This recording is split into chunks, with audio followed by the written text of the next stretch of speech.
Hi, this week's First Chapter Friday is Blackbird Girls by Blankman. And this book is a historical fiction story set in the Ukraine. And I know people have been hearing and talking a lot about Ukraine right now because it's all over the news with the war between Ukraine and Russia. So I thought it might be interesting for folks to read a little bit about history of some of the things that have happened in that area to get a little bit of background. This book takes place, it's actually from the perspective of three different girls. Two of them are girls that were living in 1986, and it takes place starting the day of the Chernobyl nuclear plant disaster. Um, Chernobyl was a nuclear power plant in the Ukraine, but at the time it was part of the Soviet Union. Just to give you a little bit of perspective, on this map, everything that's either red or pink used to be the USSR. All of it was one country. So at the time when this book was happening, everything that was in the pink was all part of the USSR. This map shows how it is today. Russia is a separate country, and the location where this book takes place is right about here. So I was in high school when the Chernobyl nuclear power plant disaster happened. And it was a really big deal. It was all over the news then because initially the Russian government tried to hide it. And they didn't tell their own citizens and they didn't tell the people in the world. But eventually, people kind of noticed a giant plume of radiation traveling around the globe. So it was a really big deal then. So if you're curious about that and you want to learn about that, that's the biggest part of this book. But there's also a character in this book back in time from 1941 during World War II about a Jewish girl living in the Ukraine in that same area. Chapter 1, Pripyat, Ukraine, Soviet Union, April 1986. Valentina. Valentina wondered where the birds had gone. They weren't waiting on the sill when she went to the sitting room window that morning. All year she'd put slices of salami out for them. Blue jays came every day, and blackbirds sometimes, and sparrows least of all. The birds would stand on the sill, their claws black as soot against the gray concrete, and fly away when she unlatched the window, only to flutter back when she set out the pieces of salami. Today, though, they were nowhere in sight. Valentina leaned out to look. Overhead, no blue jays circled one another, vanishing in the clouds, then reappearing. There were no blackbirds or sparrows either. All of Pripyat's birds seemed to have disappeared. The sky was empty, except for the crimson glow in the distance. Valentina squinted. Usually at 7:30, the sky was pale blue of a robin's egg. Not now. The sky in the south was red. Smoke churned up toward the scarlet-colored clouds. The smoke wasn't black or gray, but a strange, unearthly blue. It was so thick that Valentina couldn't see anything below it or behind it. All she could see was the wall of smoke coiling up and up into the red sky. But she knew what stood under that billowing smoke: the nuclear power station where her father worked. She whirled away from the window. The power station's on fire! Her mother hurried out of the bedroom, buttoning the cuff of her blouse. What did you say? Valentina pointed out the window. Her mother joined her and gasped. Oh my God! Where's Papa? Valentina glanced at the empty kitchen table. Her father worked the night shift at the power station. Usually he was back in time to eat breakfast, tired and hungry after a long night. Then he would go to bed once Valentina had left for school. When he hadn't been at the kitchen table this morning, Valentina had assumed he was already in the bedroom, asleep. He hasn't come home yet. With shaking hands, Valentina's mother latched the window. Do you remember he said he would have a busy night? The supervisors were planning to run a safety drill. So when he didn't show up an hour ago, I wasn't worried. She pulled Valentina in close for a hug. I'm sure he's fine, Valushka. If he was hurt, someone at the power station would have telephoned us. Valentina leaned into her mother, breathing in the comforting scent of her violet perfume. Mama had to be right. An accident at the nuclear power station was a statistical impossibility, a 1 in 10 million chance, her father had told her. And in school, she and her classmates were taught that nuclear power was the safest, cleanest source of energy in the world. It had brought heat and light for the first time to thousands of citizens in the Soviet Union. But why isn't the smoke black? She asked. Her mother held her tighter. I don't know. Maybe I shouldn't send you to school, she murmured. But I have to go to work, and if we don't show up, people might talk. Valentina understood what her mother meant. They mustn't do anything out of the ordinary, ever, or they risked attracting attention. And attention was bad. It meant someone was watching you, waiting for you to make a mistake. And mistakes, like saying the wrong thing, criticizing the government, making someone important angry, led the secret police to you. People who were taken away by the secret police, the KGB, often weren't seen again. When Valentina's mother was a university student, one of her classmates had been arrested by the KGB. The last time anyone had seen him was when he was shoved into the back of a car. Valentina's mother had never forgotten it. I want to stay home and wait for Papa, Valentina said. If Papa was injured, one of the other workers would have let us know, her mother replied.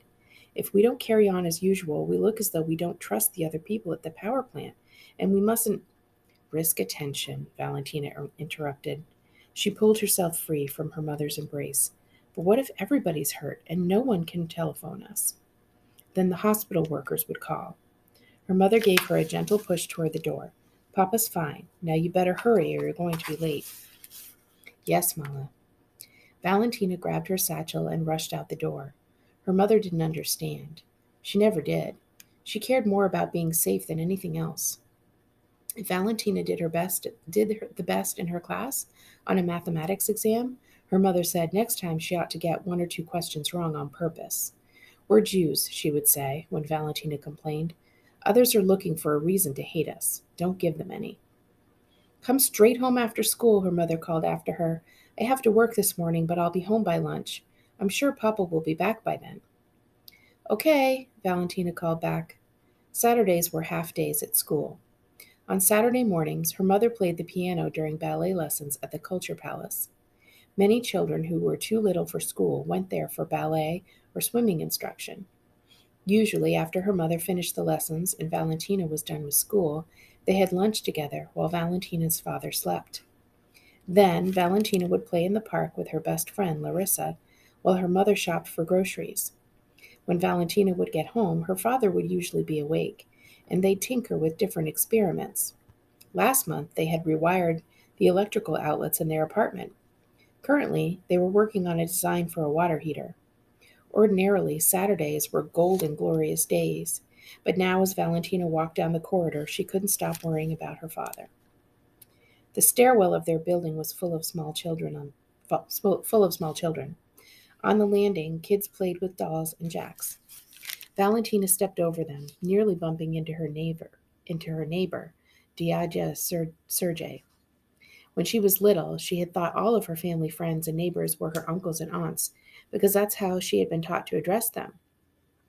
It wasn't until she was older that she realized calling grown-ups Diaja or Tetya was a custom, and all these uncles and aunts weren't blood relations. She still liked calling them by the traditional names, though, because she hadn't any uncles or aunts of her own, for both of her parents had been only children. Good morning, Valentina, Sergei said. He was dressed only in trousers and had a book tucked under his arm. I'm going up to the roof to sunbathe and watch the fire. Did your father tell you how it started? No, Giaja Sergei, her voice trembled. He isn't home yet. Giaja Sergei patted her head. I suppose he stayed to watch the firemen work. You ought to go down to the station, have a look about. It's the sort of thing one sees only once in a generation. He sounded as though he thought the fire was some sort of entertainment. I have to go to school, she said, skirting around him. His laugh followed her down the stairwell. Poor Valentina, having to go to school on such an exciting day is a true misery. Valentina paused at the landing to look out the window. The sky still flickered red. Below it, the city of Pripyat lay burrowed like a bird in a nest. People walked the streets, under the scarlet dome of the sky. They looked as flimsy as paper dolls. Blocks of pink and white plaster-faced apartment towers stretched into the distance. The enormous communist hammer and sickle insignia crowned several buildings, their neon lights dark in the daytime. Beyond them rose the gunmetal gray domes of the 4 reactors of the power station where her father worked. The station's proper name was the V.I. Lenin Power Station, but it was usually called Chernobyl, after an ancient nearby village. Valentina's father said Pripyat was a model city because the station powered electricity for millions of people in the Western Soviet Union. Its citizens got the best of everything, like shaving cream from East Germany and toothpaste from Bulgaria, sweaters from Poland and dresses from Finland, and cheeses and chocolates and caviar. They were lucky to live in such a paradise, he often told her. Valentina knew he was right. She remembered the years they had lived in Siberia, where the winters were so cold you could actually hear your breath turn to ice. Outside, the air tasted of metal, not the wild roses and cut grass that Valentina was used to. No fire should smell like this, she thought.